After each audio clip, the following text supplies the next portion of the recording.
2026 is not the kind of year that's going to give us a gentle lead in while we review our New Year's resolutions and idly ponder what it's going to bring. It's coming in hot with some really interesting and powerful astrology that I can't wait to tell you all about. This is World Astrology Report. I'm your host, Dan Waite, and welcome to another journey into the past to understand the present and the future.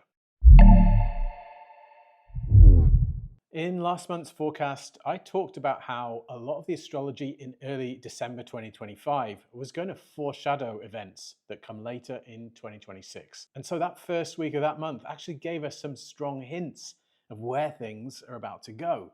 For example, on December the 5th, there was a full moon in Gemini at the North Bending, one of two powerful points that are square to the lunar nodes. These lunations, as I explained in the bonus section of last month's forecast, foreshadow what comes at the next eclipse season. Now, on February the 17th of 2026, we will see a solar eclipse in Aquarius, the sign of new organizing systems and worldviews. So the question is, what happened at December's full moon? Well, one thing I did say in that last video is that I expected big news about German rearmament, and that's exactly what we saw. Because on December the 5th, the day of that full moon, Germany's parliament approved a new military service law aimed at countering the quote-unquote Russian threat, which will allow the country to introduce conscription if it can't reach its army enlistment targets. That's a little ominous for the eclipse in February. I also said I thought that eclipse looked like it would have big implications for the Middle East, including Arab relations with Israel. On the day of that same eclipse, foreshadowing full moon on December the 5th, 8 Arab and Muslim countries issued a joint statement condemning an Israeli plan to let Palestinians in Gaza leave the territory through the Rafah border crossing. They said the decision was aimed at expelling Palestinians from their land. So expect this theme to get louder and louder as we move into 2026 and into February when the eclipse comes. Early December also saw a frustrating fractious square between Mars and Saturn, which is foreshadowing their next conjunction in April of next year. I said in the last video that this square would likely see Venezuela under pressure, as well as the raising of oceanic themes. And again, that's what we saw because in early December, the US controversially seized an oil tanker off the Venezuelan coastline and imposed sanctions on shipping companies doing business with that country. Remember, Saturn is currently conjunct oceanic Neptune. Mars wants to move, Saturn says no, an oil tanker is seized, and it all happens at sea. There's your Neptune. The astrology was so on the nose, it's not even funny. And this is telling us that we're going to see a lot more of Trump's campaign against Venezuela next year, with a big moment coming in April when Mars makes its next conjunction with Saturn. And unfortunately, something else we saw at that same Mars-Saturn square was an exchange of serious threats between NATO and Russia. NATO's most senior military commander said it was considering preemptive strikes against Russia in response to its hybrid warfare in Europe. And the Russians responded by saying that they were ready for war with the Europeans. Again, this stuff is all foreshadowing what's coming in April 2026, when we'll see a Mars-Saturn conjunction in Aries that's hitting lots of mundane charts, including that of NATO itself and Russia. Where's all this heading? Honestly, I actually don't like to have to constantly talk about war, but this is a channel about world astrology, and alas, that's what we're seeing right now. Honestly, I think things are going to get very tense in the first few months of next year. With Neptune about to return to martial Aries in January, things could get even more kinetic. Are we looking at the outbreak of World War III in the first quarter of 2026? Well, hold that thought, I'll come back to it later in this video. All right, let's get into next month's astrology.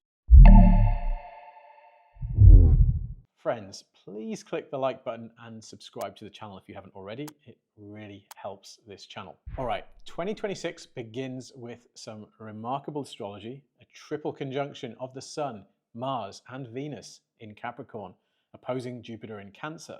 This will already be in play when the month begins. These triple Sun, Mars, Venus conjunctions come every 6.5 years or so. But this one is especially interesting for a few reasons. Firstly, as I've said, it's actually quite common for both Mars and Venus to conjoin the Sun around the same time. But this time is special because both planets are going to be right in the heart of the Sun at almost exactly the same time. Venus makes its exact conjunction with the Sun, its cazimi, on January the 6th. Venus conjoins Mars on January the 8th. And Mars makes its exact Sun conjunction on January the 9th. There are different schools of thought in astrology about when the Mars and Venus synodic cycles can be said to begin. But according to some views, we're seeing the seeding of new Venus and Mars synodic cycles at the same time. Regardless, this is a key moment for both Mars and Venus, where the two planets have their audience with the Sun, the source of light, and are given new missions. Mars and Venus are seen as the lovers, but they're actually something of an unstable combination. Both planets have to do with desire. Venus seeks to stimulate it through beauty and charm. Mars feels and acts on desire. Put them together and you get a lot of passion and intensity. Needless to say, this is a very sexual combination, but it can also bring scandal and moments when we allow desire to overwhelm our sense of good judgment. Interestingly enough, the influential Hellenistic astrologer Vettius Valens has delineations for all the combinations of three traditional planets. Of Mars, Venus, and the Sun, he says this, quote, "Mars, the Sun, and Venus cause men to have many friends and to be well known, and to be thought worthy of alliances and honours. These men have many resources, love their associates, but are criticised and gossiped about. Their friendships do not last, and their accomplishments are fleeting. They desire much, they spend much, they're wrongers of women, and they are very ready to be insolent. They fall into reverses and hostility through their reckless decisions." Valens is talking there about this combination in natal charts, and therefore about what kind of life it signifies for the native. When we're thinking about world affairs, well, we need to translate the idea of desire and sexual passion and instability into the realm of international relations or relations between communities. I think this may be prefiguring a very dynamic time for international relations in the coming year. Perhaps alliances will be made and broken again at rapid pace. And again, these conjunctions come along every 6.5 years or so. I've looked back at them through history, and what I've seen is that they often coincide with the sealing and breaking of alliances. The Sun signifies central figures, so we see summits and big meetings between top leaders at these times, and we see very showy and celebrated agreements being made that perhaps aren't quite as solid as they appear on the surface of things, and may not end up enduring. For example, the last time this happened in September of 2019, Donald Trump broke off peace talks with the Taliban. In 2013, at another one of these triple conjunctions, there was a BRICS summit that saw the announcement of a BRICS development bank. But behind the scenes, the participants couldn't agree on a lot of the details.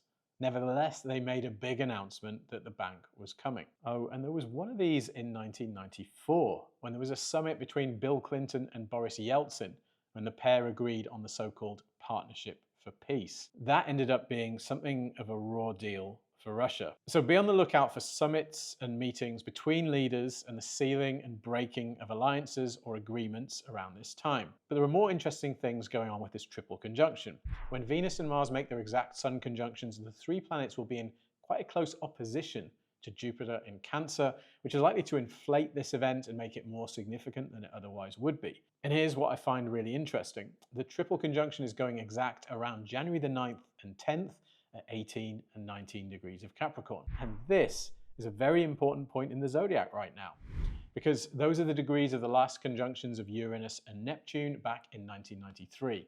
The current 171-year Uranus-Neptune cycle began at that time. And so whenever we get significant stimulation of those degrees, we're going to see the themes of that cycle brought to the forefront. When the cycle began in the early 90s, we saw the end of the Cold War, the outbreak of peace between the US and Russia, as well as the signing of the Maastricht Treaty that led to the forming of the EU. And we saw Stephen Greer's launch of the Disclosure Project, which aims to get military and intelligence insiders to disclose government involvement with and knowledge of the UFO phenomenon. Any and all of these themes could be raised around this period of early January. Now, the month begins with that conjunction in play, and it's closely tied into the first lunation of the month, which is a full moon in Cancer, which I think will bring many of the themes we've already talked about to the fore.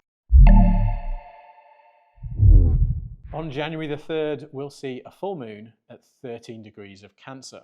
This lunation is going to stimulate the Sun-Mars-Venus triple conjunction. So a lot of the same themes we've already discussed can come up at this lunation. It's a Cancer full moon, so it'll bring emotionally raw and stirring moments and themes like care, nurture, protected spaces, dreams, intuition, and our close bonds with others, particularly those with a protective or maternal flavour. And it also looks quite creatively potent. Why is that? Well, Mars and Venus is a libidinous, creative combination of planets.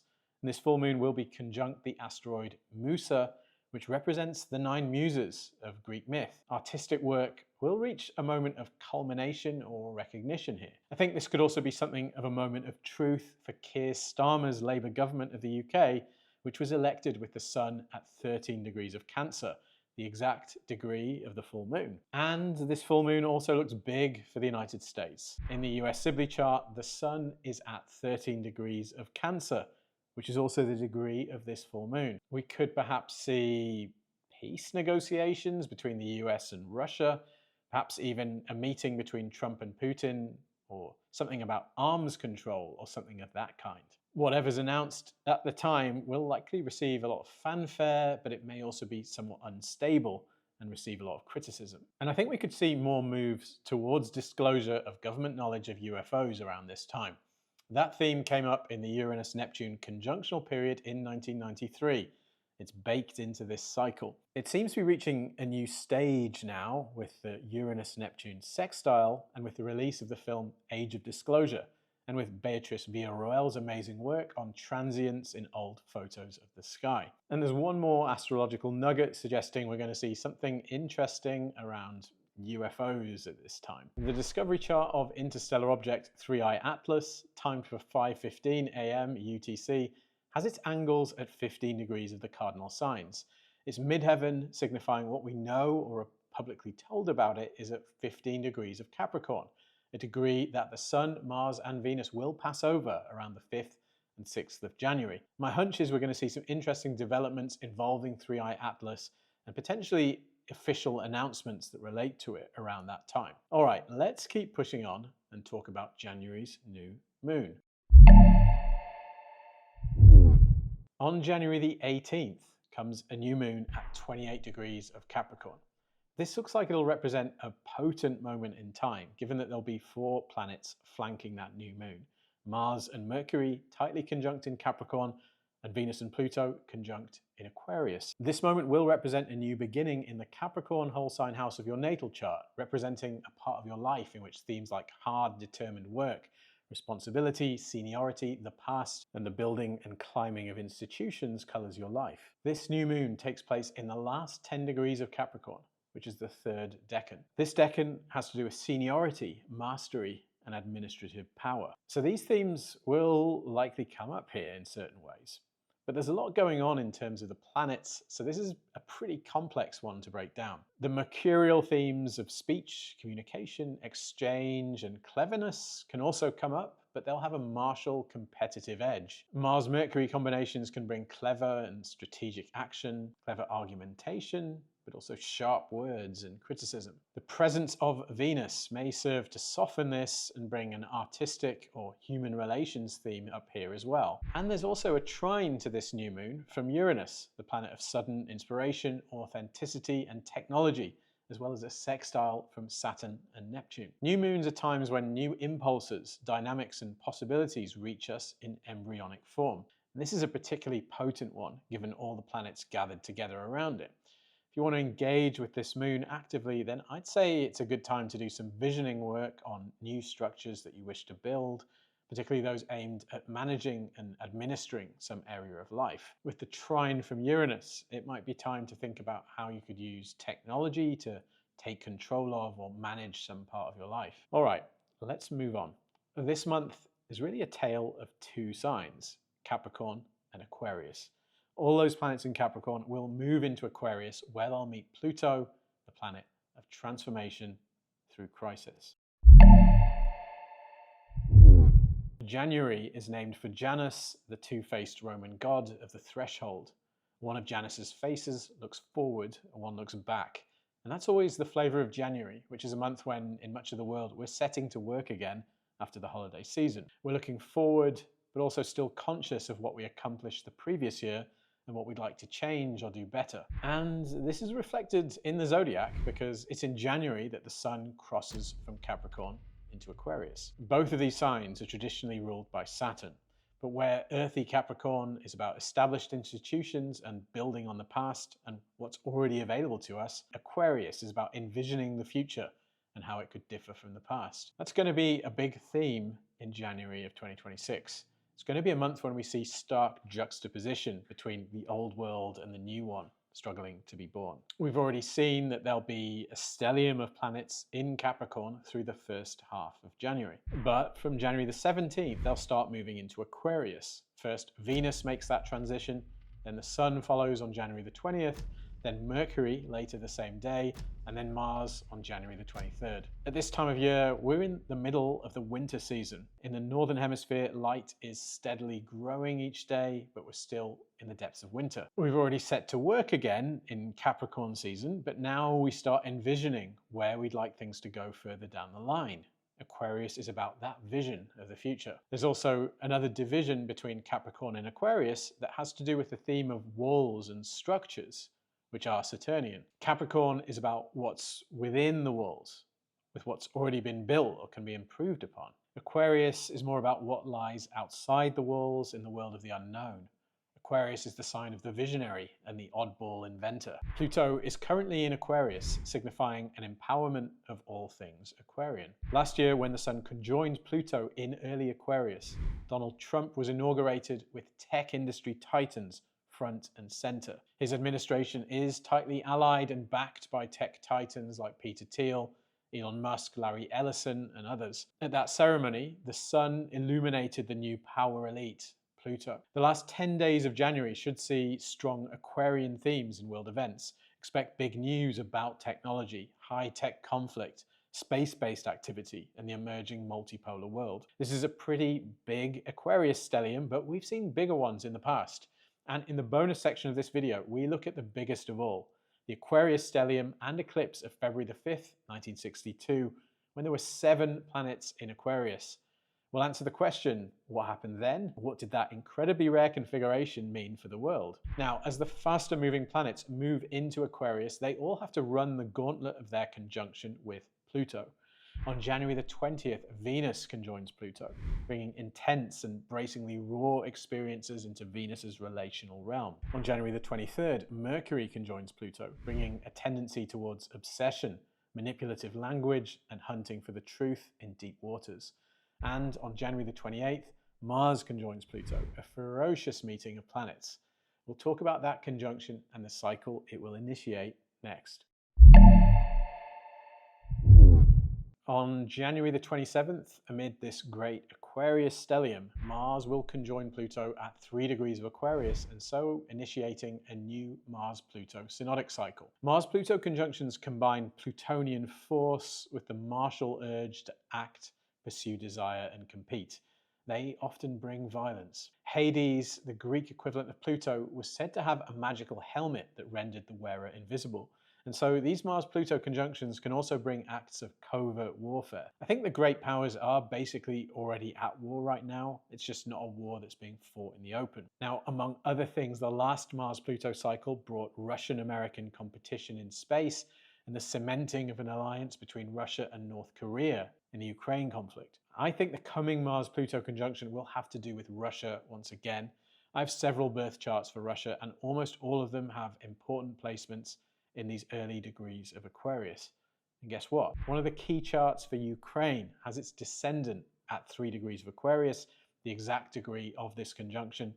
The descendant signifies allies and open enemies of a country, so that includes Russia and NATO and so on. And there's more. If you want to know what a conjunction will bring, you can look to the waning or closing square between those same 2 planets. That last square marks the time when the planets are wrapping up the current cycle and preparing for the next one. And so at that time, you tend to see events that foreshadow those at the coming conjunction. Mars and Pluto reach their last quarter square in the last 10 days or so of September 2025. So we can actually have some idea of what their conjunction will bring based on that period. Now, I've looked back at the events at that time, and honestly, I don't like what I saw.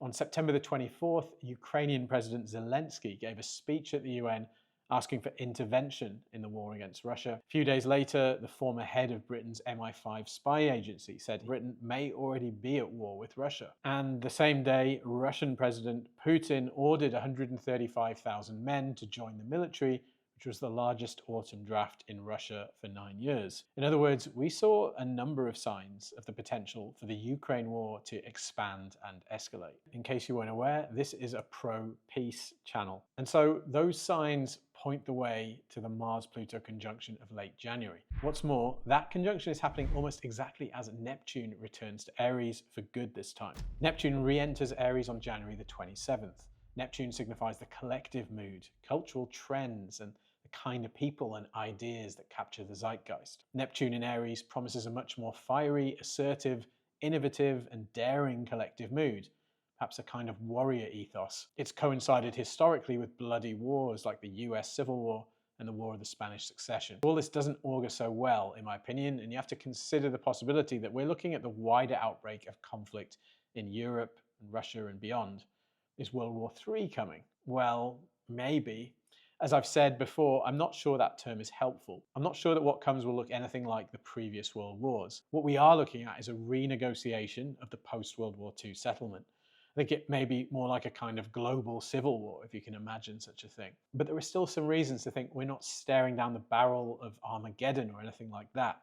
Right now, our major outer planet cycles are overwhelmingly in their waxing phases, and the outer planets are in harmonious aspects with each other. As very accomplished astrologers like Andre Barbeau and Robert Doulard have suggested, this tends to indicate good times for the world. So even though things look ominous, I'm still hopeful that we'll be able to negotiate our way through these times without major destruction. One reason I think that's possible is I'm just not sure many people are convinced of the need to fight, despite the endless efforts of the establishment media. Ultimately, I think Neptune in Aries promises a fight for individual sovereignty amid a world increasingly dominated by the powerful impersonal forces of technology and technocracy. All right, that's almost it. In the bonus section of this video, available for channel members, whether here on YouTube or on my website, we look at the incredible Aquarius Stellium of 1962, when all the traditional planets, yes, all of them, were in the sign of the future, prompting fears that the apocalypse